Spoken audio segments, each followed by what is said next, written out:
If you are somebody who is dealing with reactivity, especially leash reactivity, I'm sure somebody somewhere has told you the value of learning how to watch for the signs, right? To pick up on all the subtleties of your dog's body language before the actual reactivity so that you can catch the spark before the explosion. All those signs like the freezing, lip licking, the tension, scanning, staring, all of the things. But what if by the time you notice all of that, you've missed it? Because it's true. By the time you take notice of all of those things, you are already behind the dog. In this episode, we are going to be talking about why the real shift isn't just learning to watch your dog, it's learning to become aware with them. Let's get into it. Ready to have a calm and peaceful life with your dog without the stress of those fear-based behaviors? Hi, I'm Tracy, and I've been there, overwhelmed by all the conflicting dog training advice and unsure of what to do next. But now I help dog lovers like you simplify your life with your dog by building confidence naturally, fostering trust, and addressing those fear-based challenges. So, if you're ready, stop chopping those chicken wieners and let's get to it.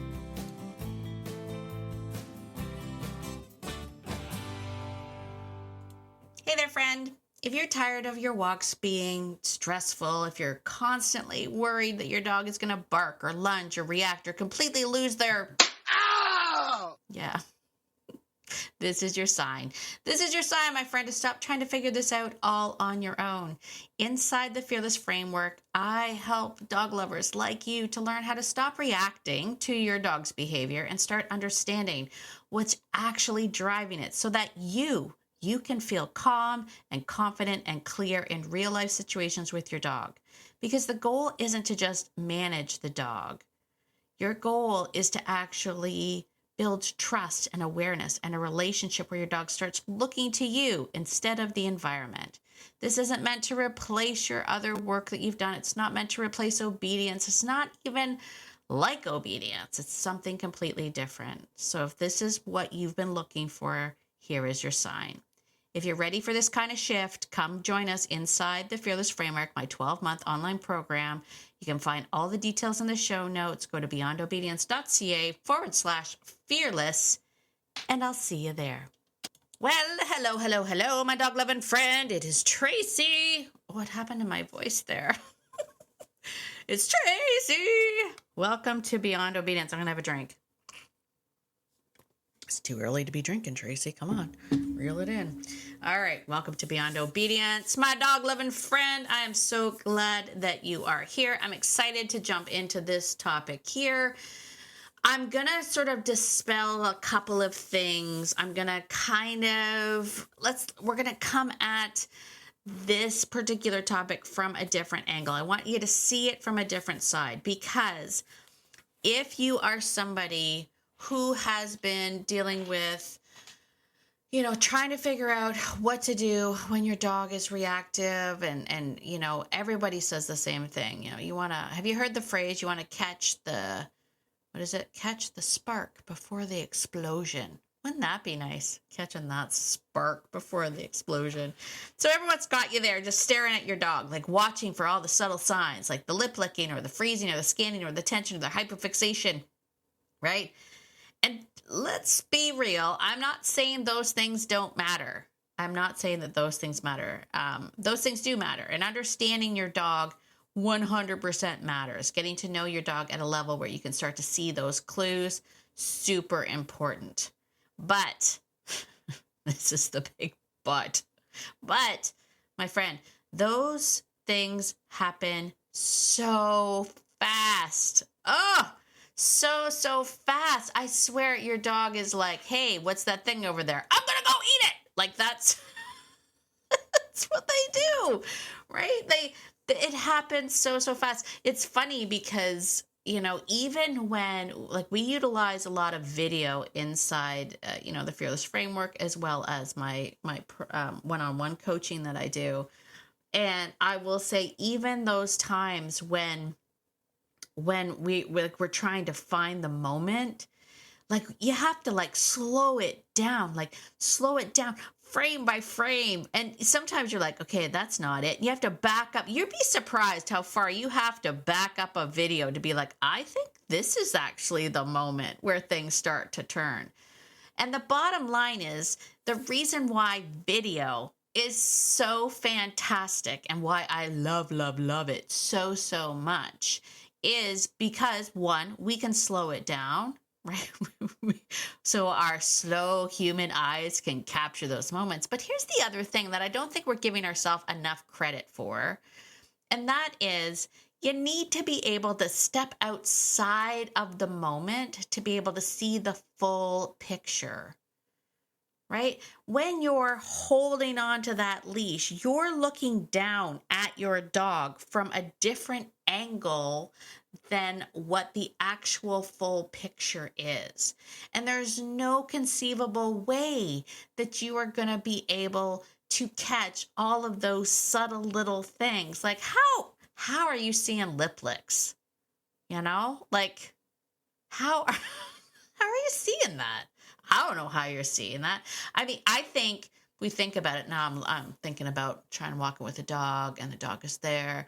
I mean, obviously, we catch you can catch the obvious ones if you're lucky enough to have like a dog, like with a German Shepherd. Let's say German Shepherd. Why am I talking about German Shepherds all the time, Tracy?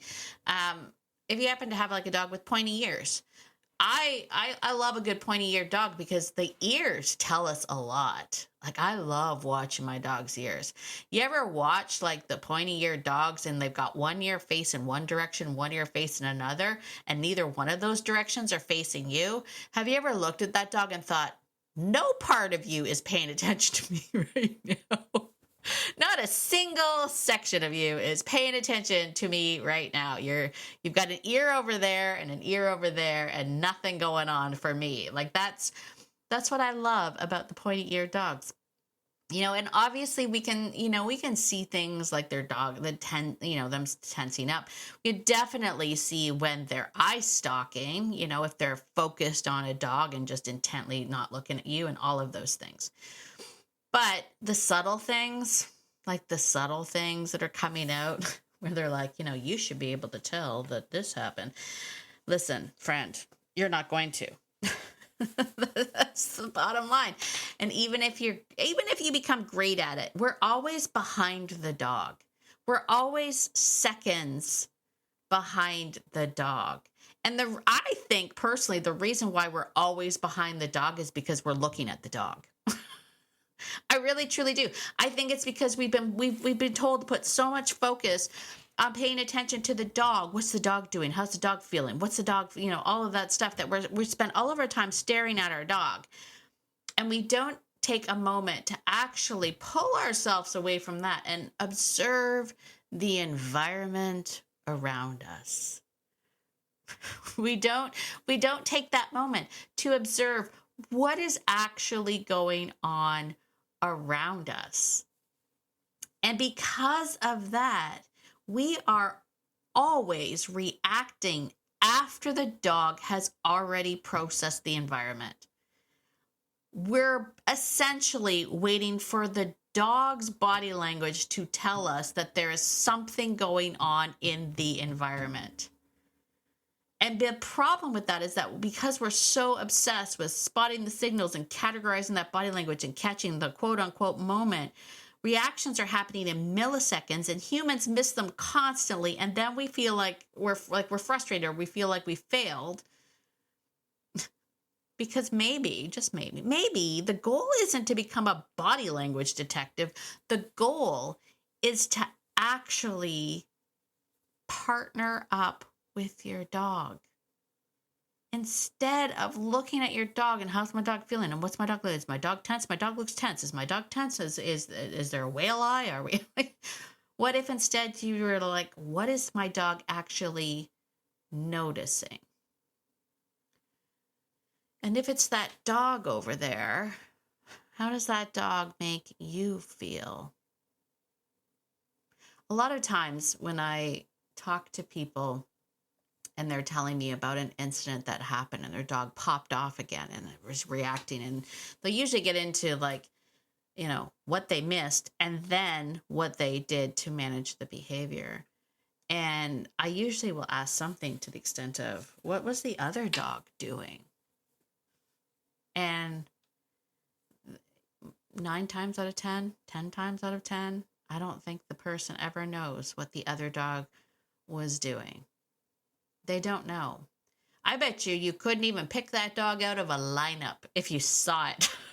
If you had a lineup of dogs, you wouldn't be able to pick that dog out of a lineup.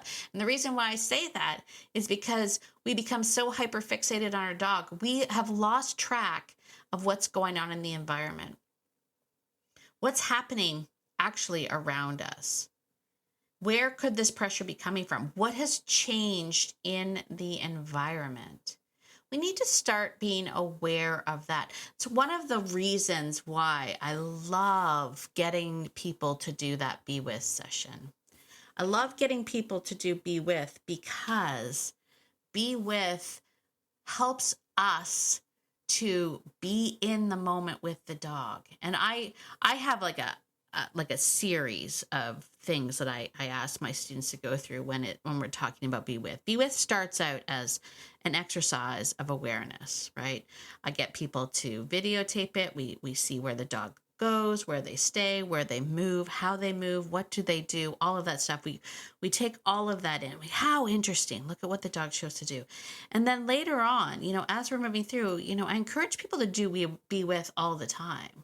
If you've got a quiet moment, sit down with the dog. And the idea here is to spend a moment in partnership with the dog. Observe the environment together. See what the dog is seeing. Get down on their level. View the world from a different species perspective and see what it's like. Partner with them in survival. Because dogs are naturally scanning, evaluating, processing. But humans, we're distracted. We're in our head. We're scrolling, and I see that all the time. That always blows my mind. I'll watch people sort of walking their dogs and they've got their phone out and they're scrolling. I mean, what? Why? Why? They're just standing there while their dog is at the end of a flexi leash doing their business or whatnot, and they're on their phone scrolling. And so much missed opportunity there. But we're scrolling, we're chatting, we're mentally somewhere else. You ever went to a dog park? You ever go to a dog park? Watch what happens at the dog park. It's just a group of humans standing around talking and a bunch of dogs being dogs that are inappropriately socializing and humans not even aware, just drinking their coffee, chatting. And hey, don't get me wrong, I'm all about like hanging out with other dog friends and whatnot, but I remember like when we used to do our pack walks, we would have socialization afterwards. And one of the things that I was constantly telling people is if you're coming to my socialization, be prepared to move your feet. You're moving your feet. You're not standing there just staring, watching dogs. It's weird, right? It's predators watching other predators. Don't be weird. Don't be creepy like that. Walk around. Don't be creepy like that. Walk around. Move your feet. Don't stand still. Move your feet. Explore the area. See what dogs come and check out what you're doing. See how your dog reacts to other dogs checking out what you're doing. Be a part of this situation. Be a part of it. Like, see what happens. Move your feet. That's what I used to always say all the time. Move your feet. You're going to move your feet. Stop standing. Move your feet. It reminded me. Anybody take horseback riding lessons? It reminded me of how much my horseback riding instructors were always like, put your heels down, put your heels down, put your heels down. I became that version, but only dog socialization with move your feet, move your feet, move your feet, move your feet. Stop standing and staring. Stop standing and staring at your dog. Stop staring at your dog, right? Like there's just something about it. Like I'm like, think about it. It's creepy. Stop staring. Just move your feet, move through the space with your dog. Right? Stop being mentally somewhere else. Engage. Because what if instead of waiting for our dogs to tell us they're uncomfortable, we start paying attention with them? What if we start noticing things with them? And I know you're probably thinking, how can I possibly? And obviously it's harder for us. We don't have the nose of a dog. We're not picking up those kind of things, but we can learn to be more aware.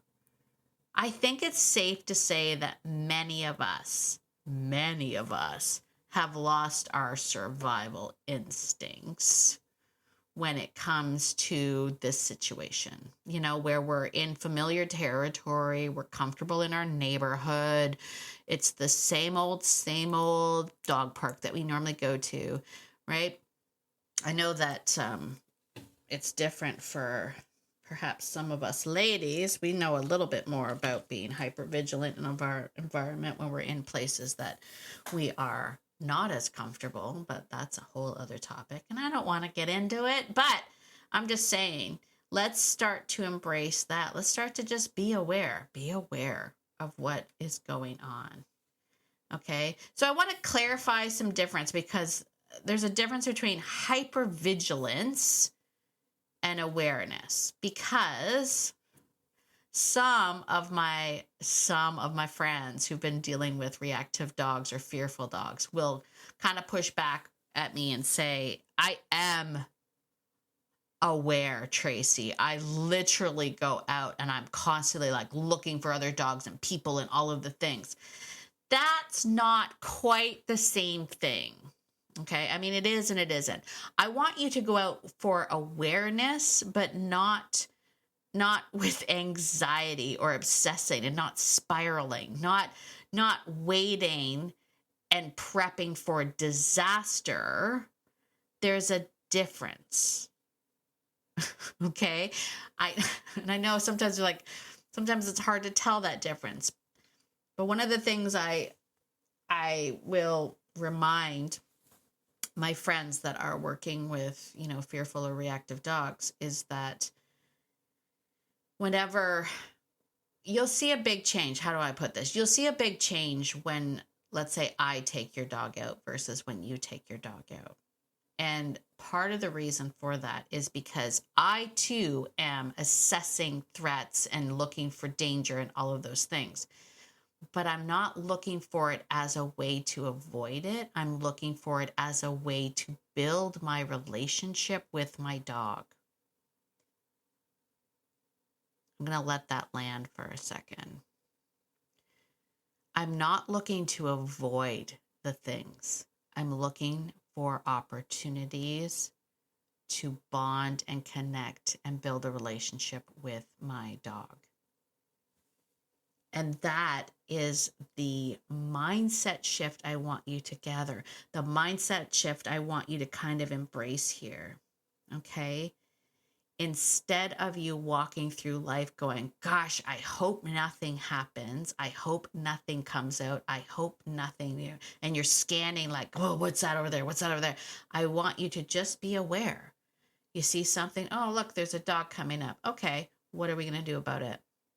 That dog looks a little bit out of control. I'm actually going to cross the street for this dog. This isn't one that I want to, the owner's not paying attention. The owner's scrolling on their phone. I'm going to cross the street. I want you to look at each thing as an opportunity for bonding and connection with your dog. Because once your dog starts recognizing that you too are seeing the threats in the environment and you're responding to them, things are going to shift for you. Things are going to shift for you. But I will tell you this, my friend, if you see the dog quickly and then look down at your dog and you're looking for what your dog feels, is my dog getting tense? Is my dog licking their lips? Is my dog, I don't care what this is going to sound terrible. I was just about to say, I don't care what my dog feels. I do care what my dog feels, but that's not my intent in that motion. So you notice the difference there? I'm not looking at my dog to be like, how do you feel about that dog? I'm deciding how I feel about that dog. To me, that dog seems out of control. To me, that dog is not, is the owner's not paying attention, and I don't feel comfortable around that dog. So I'm going to move my dog behind me onto the other side of me. I might give the dog way more space. I may go down another road. If I can cut down a different road and be like, we're going this way now. I'm going to move out of the way. I'm going to make those decisions, but I'm not looking at my dog going, how do you feel about that? How you feeling? How you feeling, buddy? Like, what are your ears doing? What are your eyes doing? Are you tense? Are you feeling tense? Are you feeling obsessed? Like, what are you doing? Like, are you stalking? Like, are you doing like, by the time you're done assessing your dog, it's too late. It's too late. And you're always behind the dog. You're always missing it. You're always behind the dog. In general, humans are always behind the dog. I mean, again, we don't have the same senses that they do, but we can work towards being less behind the dog, And here's the final part. If you miss it, if the dog pops off, if the dog does a thing, you're just going to manage the behavior in the moment. You're going to have build your brave protocol. You're going to know what to do in that moment, how we're going to get the dog back to you. It's going to be non-judgmental. You're not going to beat yourself up over it. You're not going to feel bad about it. You're going to be like, well, we missed that one, and we're going to move on. So instead of the dog looking off into the distance and seeing a dog and you saying, leave it, or no, or come on, I want you to ask yourself, what are you seeing? What are you seeing? And look at the thing. What are we looking at? Look at the thing. Don't look at your dog. Look at the thing. What are we seeing? And then ask your dog, you know what? You're feeling uncomfortable. Let's go this way.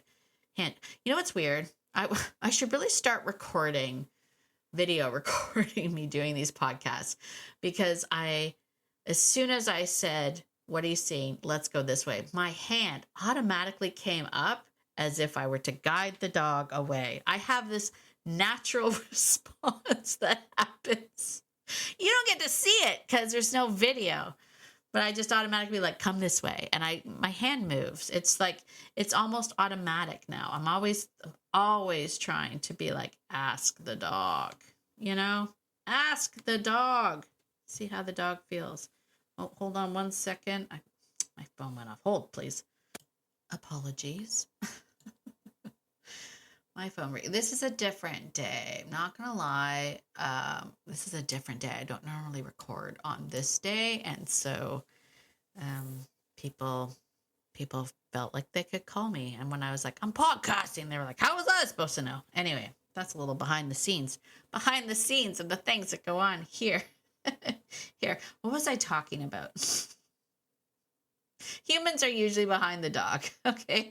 Dogs are going to notice things before we do. They process it faster than we do. They pick up on tension, movement, energy, pressure. That is true. All of that is true.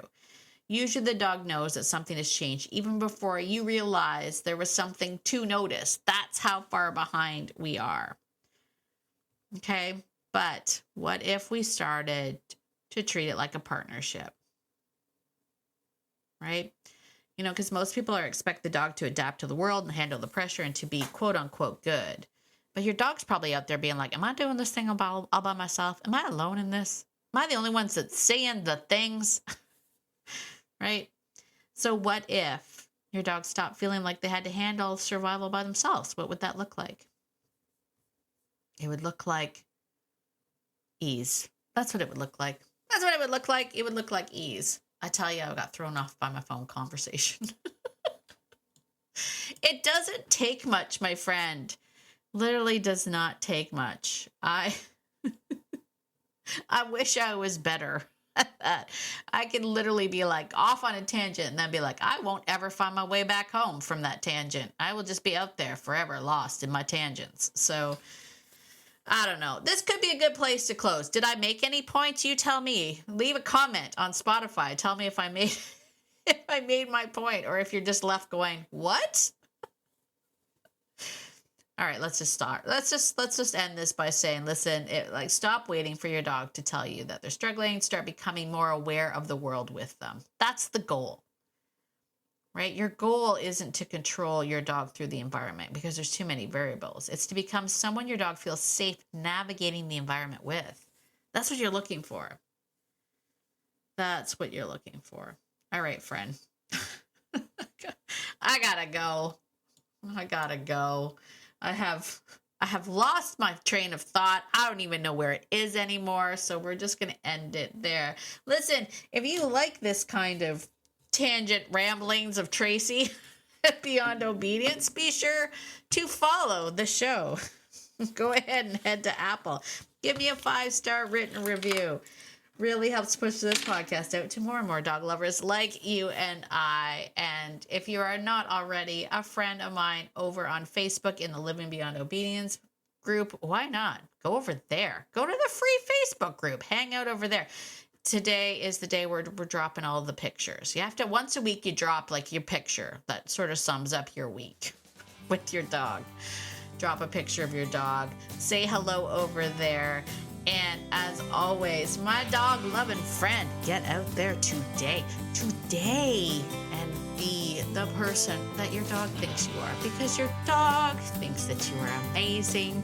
And so do I. Have a fantastic day, and I will see you in the next episode. Bye for now.